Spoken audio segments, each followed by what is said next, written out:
People tend to spend tons and tons of time and money planning for their baby's nursery, trying to make it perfect. But people tend to spend zero time and zero money planning for their postpartum. It sneaks up on you and boom, you realize you probably should have thought it through just a little bit better. Today, I want to help you do that so that your transition into motherhood is a bit smoother. It's still hard, there's still a lot of learning, but this will make it a little bit easier. And I'm going to help you out with what you actually need to have on your baby registry rather than like 3,000 onesies. Let's go.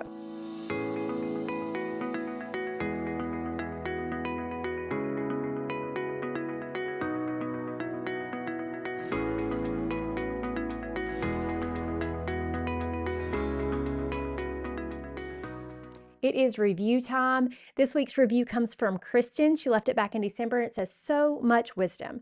My first birth was a planned C-section. For my second birth, I wanted a natural VBAC, but was scared and pressured the minute I walked into the hospital and my VBAC did not go as planned at all. This time around, I'm feeling more confident as I prepare with Lori's knowledge and wisdom. I'm putting trust in my body and the Lord's good design, and I'm excited for this third birth. Thankful that she shares so much knowledge and truth. Kristen, thank you so much for that encouragement.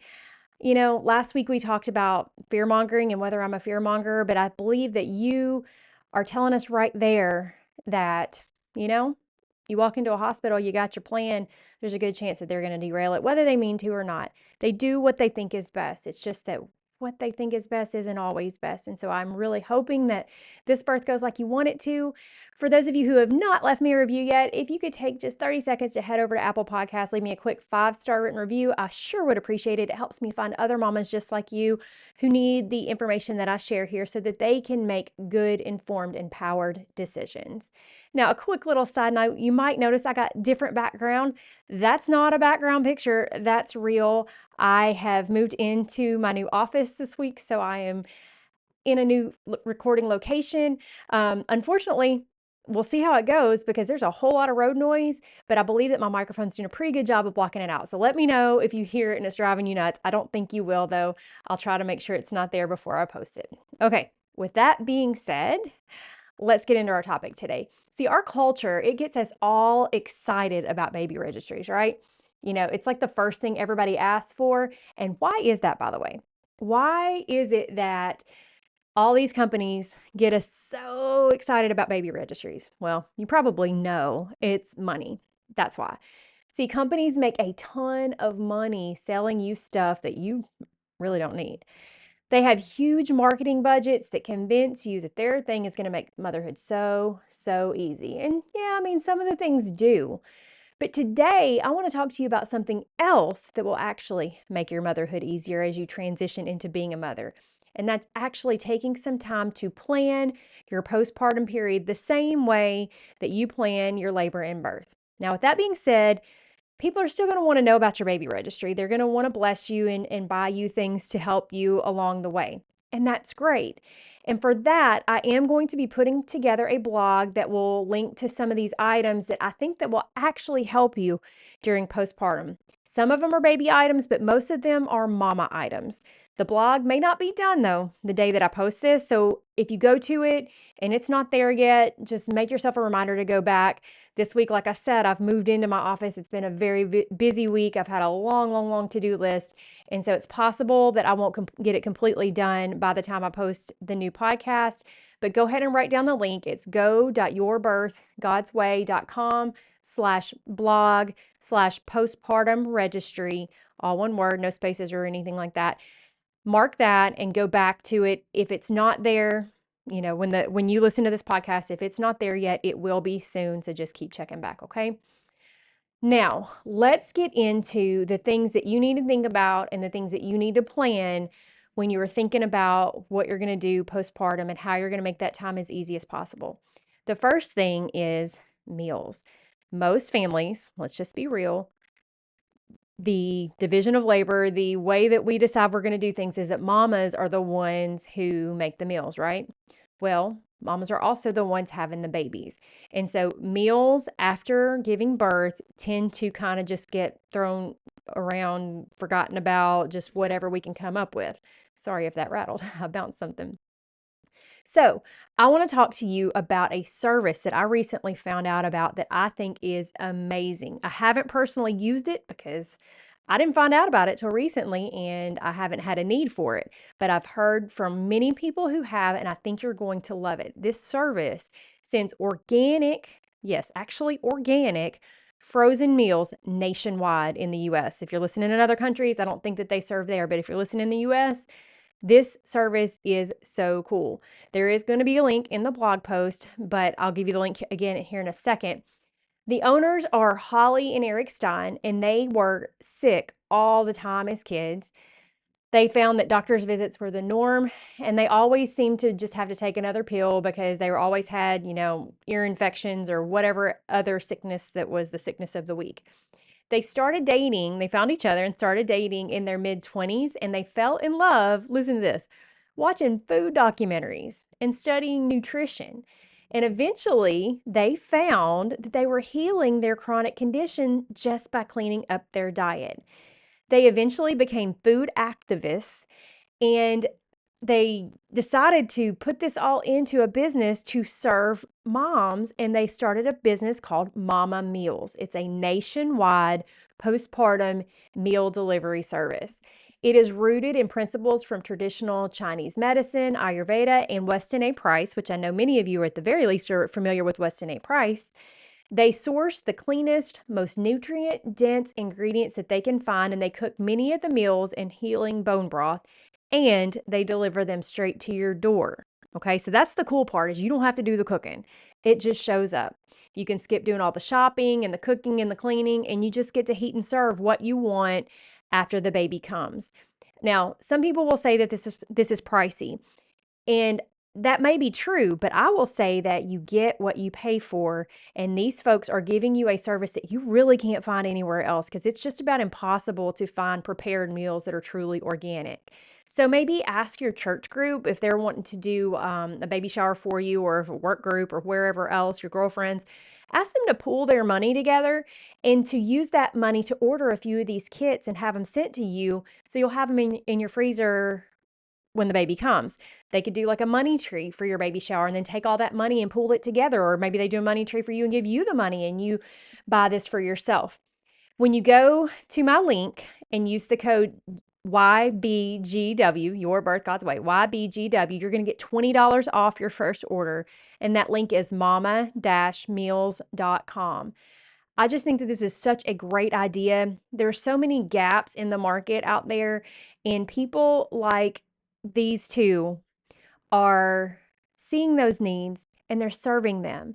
And so they're a small business, kind of like me, kind of like a lot of other entrepreneurs. And when we recognize services that do such a great job, we need to patronize them. Okay. So go check them out. I think you're really going to like it.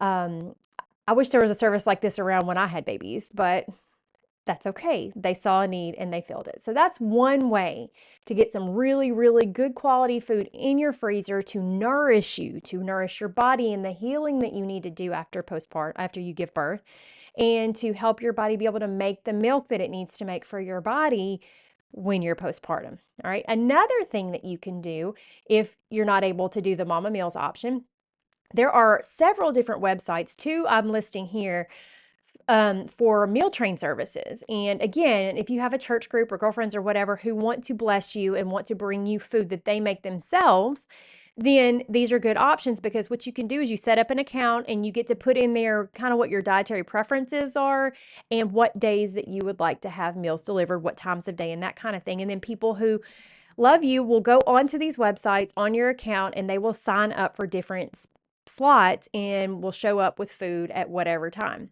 One is called mealtrain.com. The other one is takethemameal.com. And of course, you can always do it old school with paper and pencil at church or whatever if you want to do it that way. But this is really handy for people who maybe are coming from different places, don't always go to the same place to sign up on a sheet of paper or whatever, okay? One word of wisdom though, if you decide to go this route, only ask for something maybe like every other day. And here's why. Your refrigerator will get so full of leftovers and you don't want to waste the food that these people are making for you. So if you do like an every other day dinner, usually you're going to have enough for at least 2 days and you won't end up overloaded with too much food. Just a little word of advice. I might or might not be speaking from experience, right? Okay, next one you can do is just make freezer meals yourself. Now, obviously, you're going to need to do this leading up to birth, and you could do it over time. But remember that pregnancy actually goes faster than it seems sometimes, and you'll blink, and all of a sudden, it'll be time for the baby to come, and you're going to be ready to rest and sit down and rest your body and get ready. And remember that, oops, I haven't done the meals yet. Okay. So if you get to that point, refer back to the previous 2 points that I talked about where you can either order some meals or have other people bring them to you. But if you're really good at planning and you really do plan ahead and you really do actually fulfill what your plans are, then making freezer meals are a great option. It's a way to make food that you like and that you know that your children like if you already have kids. And it's just one way to have less to do once the baby comes. And another option for meals, just easy, basic crock pot meals. There are lots of websites with these. There's books you can get. But what you want to do is tell your husband or your older kids where they can find all the ingredients and then leave the recipes out for them.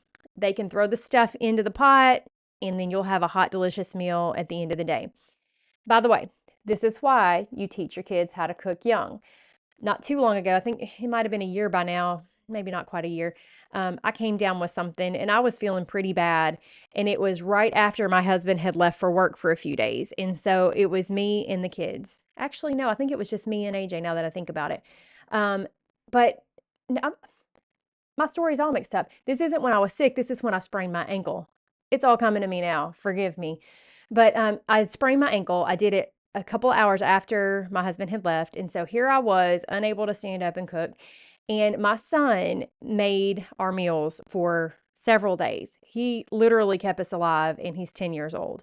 He made some really, really tasty stuff, including some sauteed mushrooms that were to die for that I've been trying to make them like he did, and I still hadn't figured it out. Okay. So it pays to teach your kids to cook. So start doing that now so that maybe by the time the baby comes, your kid will be making you really delicious meals. All right, moving on to the next point. We're off of the meals now. Let's move on to another thing that I would highly encourage you do if you have the ability to, and that is line up some helpers, some mama's helpers.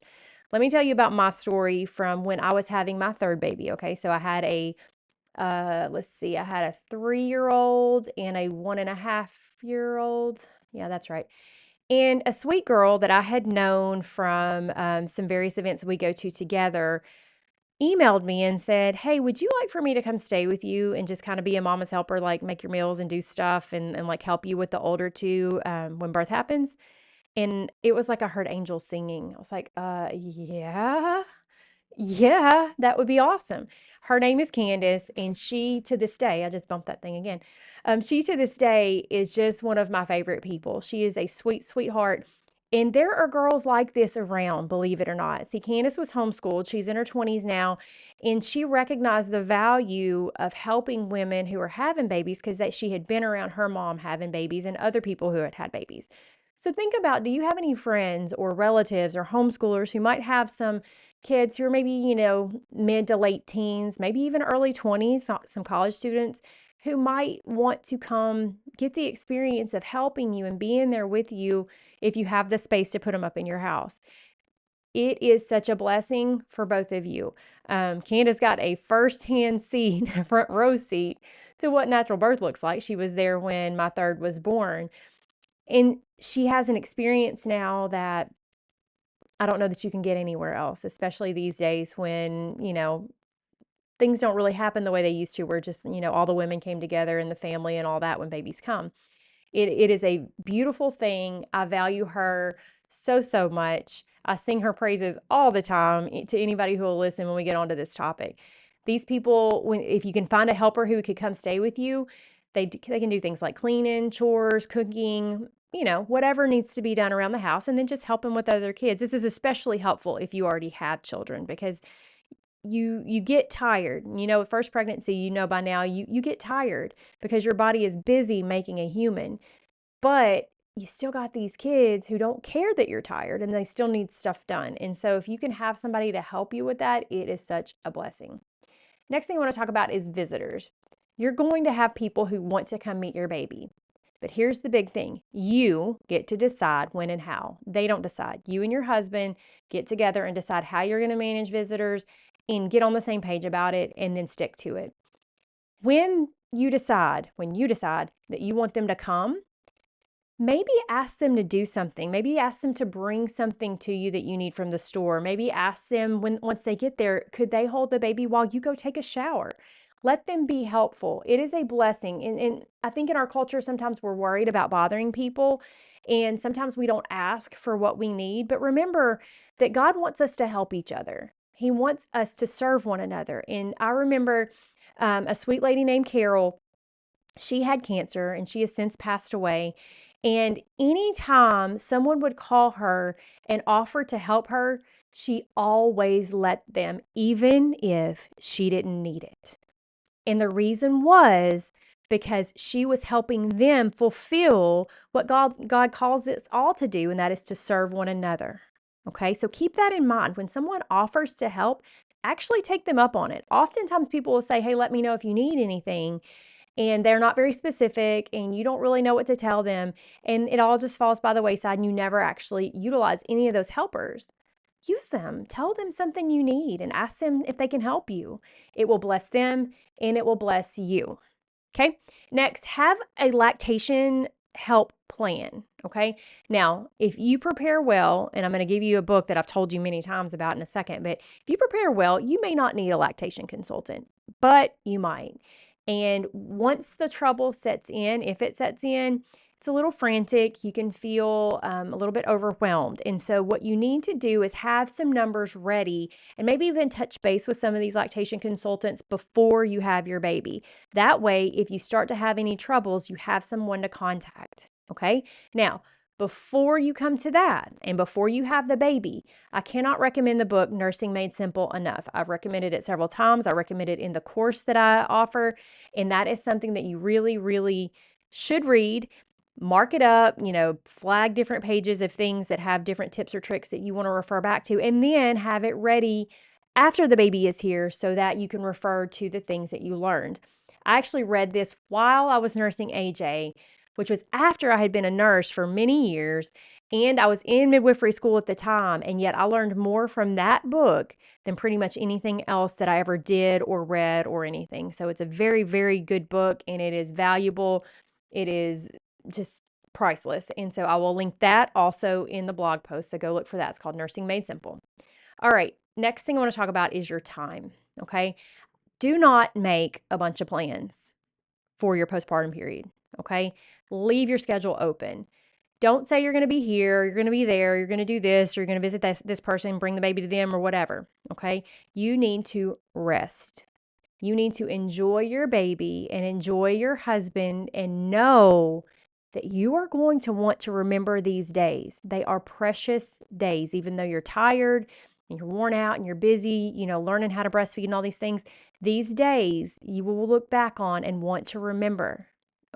And if you are so busy running here and there, you will forget them. So do whatever you can to be able to have you both home for a good while after the baby comes. And how do you do that? Well, by our next point, which is money and having some of it.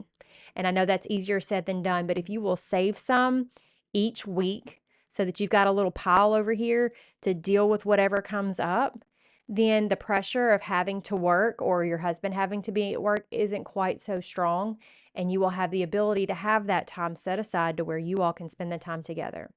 Next thing I want you to think about is how you're going to sleep with your baby or without your baby, but I hope with your baby. If you're planning on co-sleeping, then you're going to need to have some things kind of planned out, because co-sleeping can be a very, very safe option when it has been planned and you have the right conditions in place. I actually thought I had done an episode on this, but I went back through and if I did one, I can't find it. Maybe if you know I did it, you can shoot me an email and let me know which one it is. I searched all through my different podcast titles and didn't ever find it. I do talk about it in the course, and maybe that's what I'm remembering. So if you're not in the course, go hop over into that. and you're going to learn a lot about this. But co-sleeping is the way that I was never exhausted in the newborn phase. It was such a blessing, and I took several steps to make sure that it was a safe situation. One of the things I had was a co-sleeper. And yeah, I will say that co-sleepers are nice and all. But honestly, like so many other things that are on your baby registry list, it didn't end up really getting used for co-sleeping. It was, though, a really nice changing table. And the way they make those, they actually kind of strap onto your bed so they don't move. And it was kind of like a barrier on the other side of on the side of the bed so that the baby wouldn't fall off. So it was very handy to have a changing table right there, or I could just throw whatever I needed to have close by into the bed. But honestly, I think everybody I've ever talked to about their co-sleeper, their baby didn't actually sleep in it. The baby slept in the bed with them where they could nurse the baby directly against them and then just doze back off to sleep.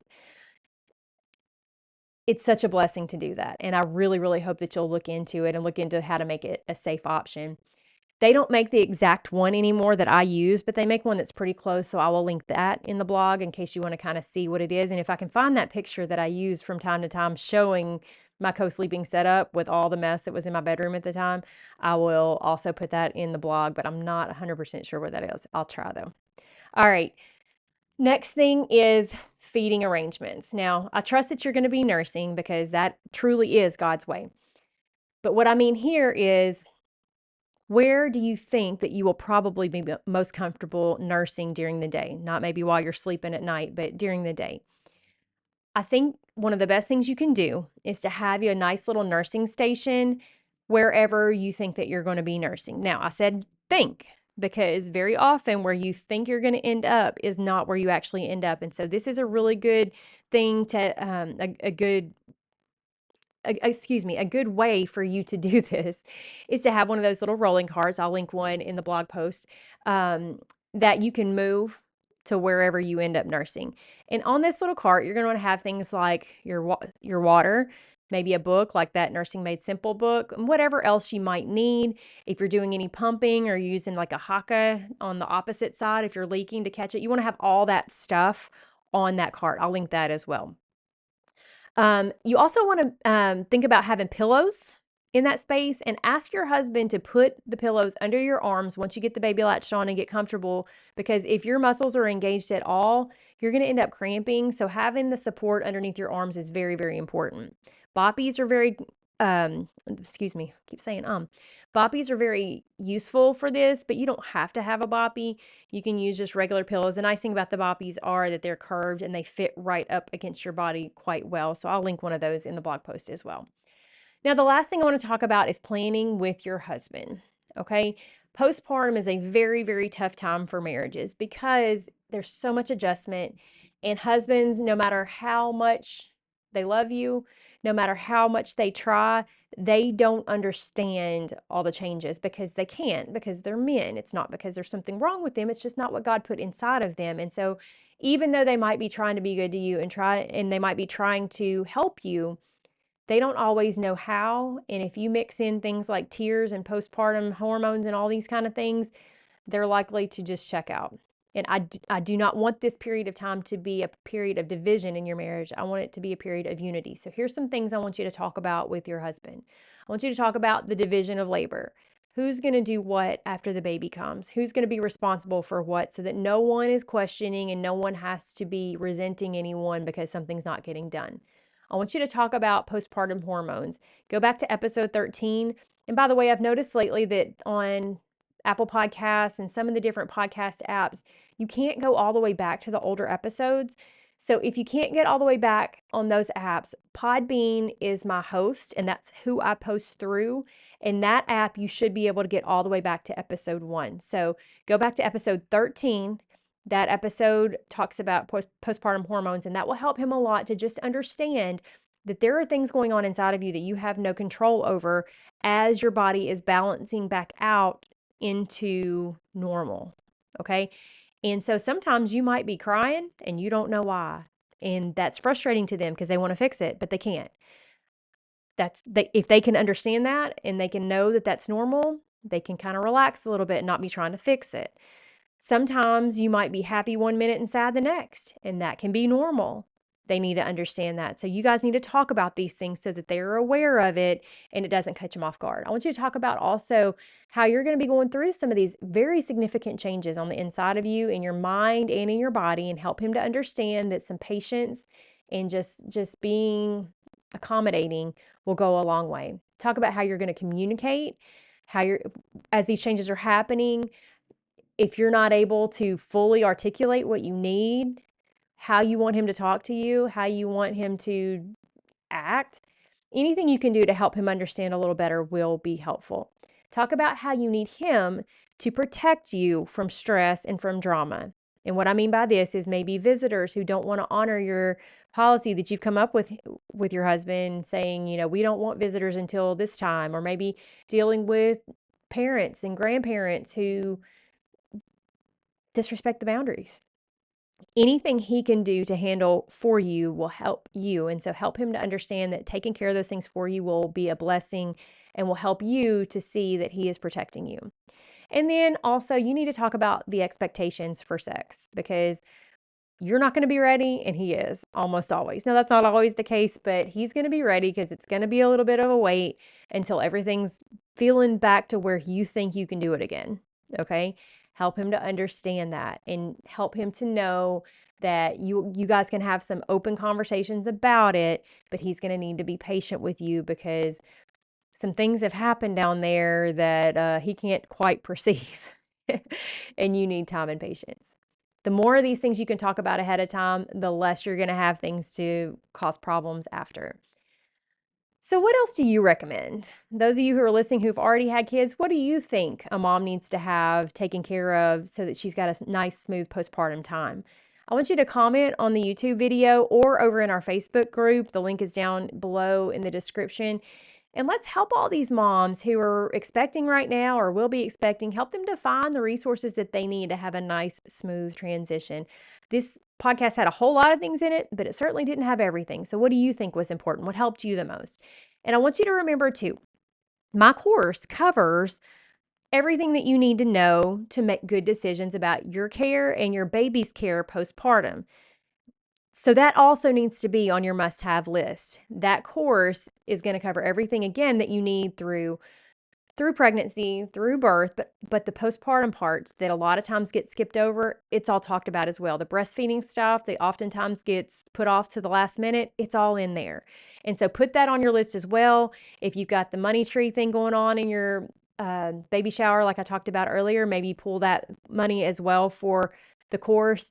Whatever you need to do to be able to have this information so that you're making your decisions from an empowered and informed position. Thank you guys so much for joining me today, and I look forward to talking to you again next week.